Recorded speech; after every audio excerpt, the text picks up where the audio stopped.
मंजिल उन्हीं को मिलती है जिनके सपनों में जान होती है। पंखों से कुछ नहीं होता दोस्तों, हौसलों से उड़ान होती है। Hello guys, welcome on my YouTube channel कॉम्पटेरिया।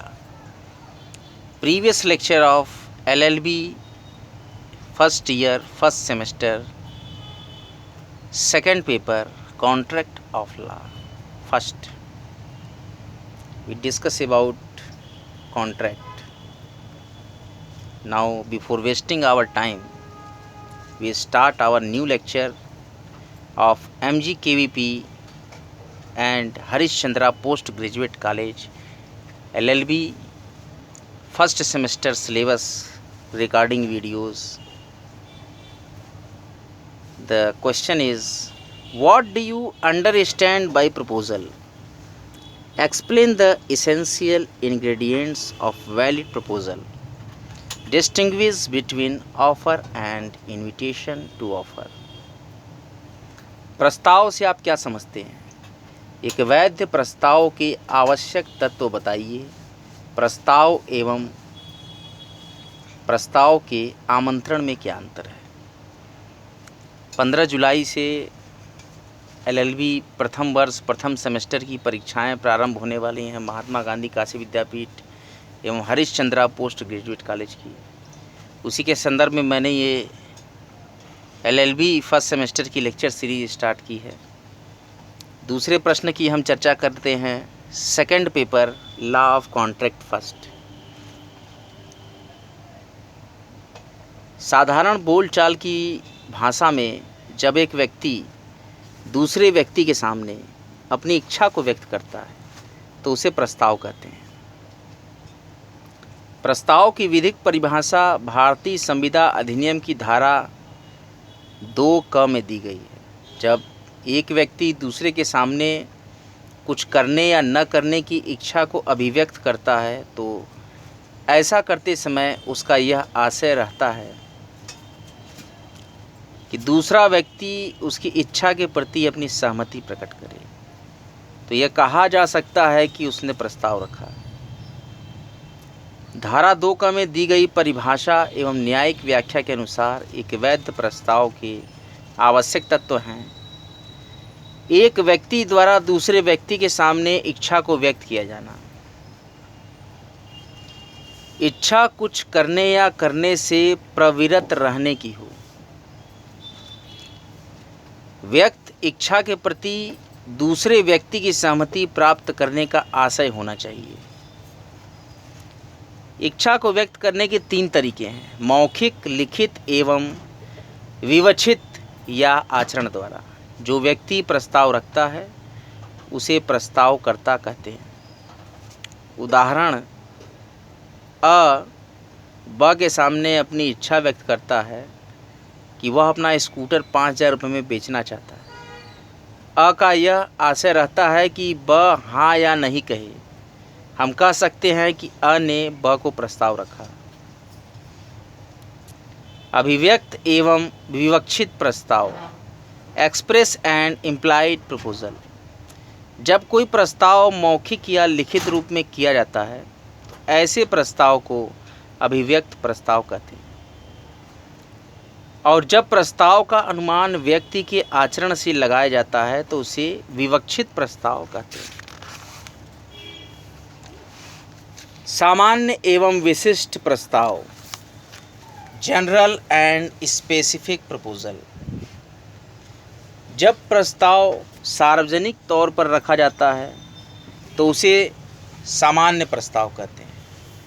जब प्रस्ताव किसी व्यक्ति विशेष के सामने रखा जाता है तो उसे विशिष्ट प्रस्ताव कहते हैं।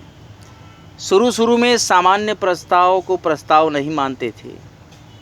वीक्स बनाम टाइबाल्ड 1605/74 ER 982 में अंग्रेजी न्यायालय ने प्रतिपादित किया था कि प्रस्ताव किसी विशिष्ट एवं निश्चित व्यक्ति को ही किया जा सकता है, किंतु सुप्रसिद्ध वाद लेडी कार्लिल बनाम कार्बोलिक स्मोक बाल कंपनी 1893 AC 256 में यह स्पष्ट कर दिया गया कि प्रस्ताव सामान्य रूप का भी हो सकता है। जब प्रस्ताव सार्वजनिक तौर पर रखा जाता है तो उसकी स्वीकृति कोई भी व्यक्ति दे सकता है। भारतीय संविदा अधिनियम की धारा 2 क में दी गई परिभाषा संपूर्ण नहीं है। एक विधिक प्रस्ताव के लिए और बातें भी आवश्यक होती हैं, जैसे प्रस्ताव रखने का आशय विधिक संबंध स्थापित करने का होना चाहिए, राजनैतिक, नैतिक या शिष्टाचार एवं व्यवहार में किए गए प्रस्ताव विधिक अधिकार या दायित्व सृजित नहीं करते। यदि अ ब को भोजन करने का प्रस्ताव रखता है या पति द्वारा पत्नी के लिए साड़ी लाने का प्रस्ताव या मित्र को सिनेमा दिखाने का प्रस्ताव रखा जाता है तो इसे विधिक प्रस्ताव नहीं कर सकते, क्योंकि ऐसे प्रस्ताव का आशय विधिक दायित्व सृजित करने का नहीं होता है। दूसरे बिंदु पे चर्चा करते हैं, प्रस्ताव का निश्चित अर्थ निकलना चाहिए। और तीसरा बिंदु है, प्रस्ताव की संसूचना पूर्ण होनी चाहिए। प्रस्ताव की संसूचना तब पूर्ण मानी जाती है जब जिस व्यक्ति से प्रस्ताव किया जाता है उसके ज्ञान में प्रस्ताव आ जाता है। कंटिन्यूइंग प्रपोजल, चीरगामी प्रस्ताव, जब प्रस्ताव किसी विशिष्ट कार्य तक ही सीमित नहीं रहता बल्कि निरंतर कार्यों के लिए किया जाता है तो इसे चीरगामी प्रस्ताव कहते हैं। अ ब को वचन देता है कि वह उसे हर महीने 10 किलो घी पहुंचाएगा, यह एक चीरगामी प्रस्ताव। Offer and invitation to offer, प्रस्ताव एवं प्रस्ताव का आमंत्रण। यद्यपि भारतीय संविदा अधिनियम में प्रस्ताव या प्रस्ताव के आमंत्रण में कोई अंतर नहीं बताया गया, फिर भी दोनों को एक मानना गलत है। धारा 2A के अनुसार प्रस्ताव कुछ करने की इच्छा है जिसमें दूसरे व्यक्ति की सहमति प्राप्त करने का आशय रहता है। यह इच्छा अंतिम होती है जो विधिक दायित्व उत्पन्न करने के लिए पर्याप्त होती है, जबकि प्रस्ताव के आमंत्रण में संपूर्ण इच्छा व्यक्त नहीं होती है। व्यक्ति संविदा करने की रुचि व्यक्त करता है और लोगों को आमंत्रित करता है कि वे आकर उसे प्रस्ताव रखें। इस प्रकार हम देखते हैं कि प्रस्ताव और प्रस्ताव के आमंत्रण में अंतर मात्र इच्छा की मात्रा का है। निम्नलिखित प्रस्ताव के आमंत्रण माने जाते हैं, नीलामी का विज्ञापन, दूसरा है दुकान के प्रदर्शन कक्ष में वस्तुएं रखना। बाटा के जूतों की दुकान के शोरूम में जूते रखे जाते हैं और उस पर कीमत भी लिखी रहती है, किंतु दुकानदार को वही जूता बेचने के लिए मजबूर नहीं किया जा सकता। तीसरा बिंदु है पुस्तक विक्रेता द्वारा पुस्तक सूची देना प्रस्ताव का आमंत्रण है। चौथा बिंदु है होटल के बैरे द्वारा खाद्य सामग्री की सूची देना ही प्रस्ताव का आमंत्रण है। पांचवा बिंदु है रेलवे समय सारणी को डेंटम बनाम ग्रेट नॉर्दर्न रेलवे 1865 में अंग्रेजी न्यायालय ने प्रस्ताव माना, किंतु इस पर कोई भी प्रत्यक्ष भारतीयवाद नहीं है। आज के संदर्भ में रेलवे समय सारणी भी प्रस्ताव का आमंत्रण मानी जा सकती है। निविदा भी प्रस्ताव के लिए निमंत्रण माना जाता है। टेंडर का आदेश देने के पूर्व इसका प्रतिसंहरण किया जा सकता है।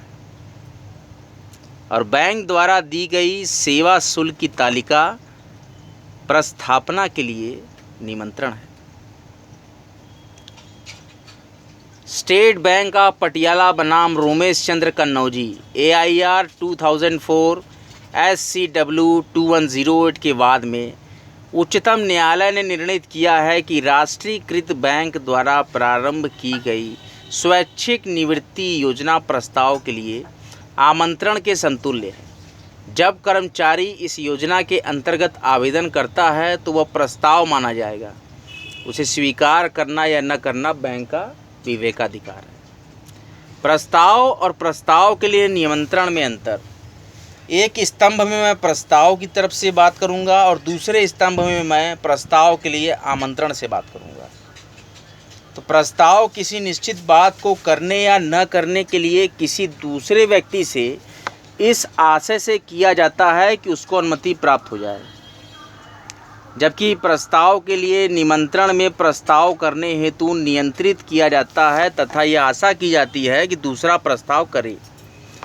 प्रस्ताव किसी निश्चित व्यक्ति को किया जाता है, प्रस्ताव के लिए निमंत्रण निश्चित व्यक्ति को न होकर सर्वसाधारण के प्रति होता है। प्रस्ताव दो व्यक्तियों के मध्य विधिक संबंध स्थापित करने के उद्देश्य से किया जाता है। प्रस्ताव के लिए निमंत्रण में किसी से प्रस्ताव करवाने का आदेश आशय होता है। प्रस्ताव यदि स्वीकार कर लिया जाता है तो वैध संविदा का निर्माण होता है। प्रस्ताव के लिए आमंत्रण यदि स्वीकार कर लिया जाए तो प्रस्ताव किया जाता है तथा उससे वैध संविदा का निर्माण नहीं होता। प्रस्ताव की सूचना उस व्यक्ति को दी जानी चाहिए जिससे संविदात्मक संबंध स्थापित किया जाना है, और प्रस्ताव के लिए आमंत्रण में किसी प्रकार के संसूचना की आवश्यकता नहीं रहती। आज का LLB प्रथम semester law of contract second paper contract 1 का दूसरा लेक्चर आज मैंने समाप्त किया है। कल फिर मिलेंगे तीसरे लेक्चर के साथ। कॉम्पटेरिया चैनल को ज़्यादा से ज़्यादा सब्सक्राइब करें, लेक्चर्स को ज़्यादा से ज़्यादा छात्रों तक शेयर करें, एक वृक्ष लगाने का संकल्प लें, प्रकृति को ऑक्सीजन युक्त और हरा भरा बनाएं। आप सभी को कॉम्पटेरिया लेक्चर्स देखने के लिए बहुत बहुत धन्यवाद। हर हर महादेव।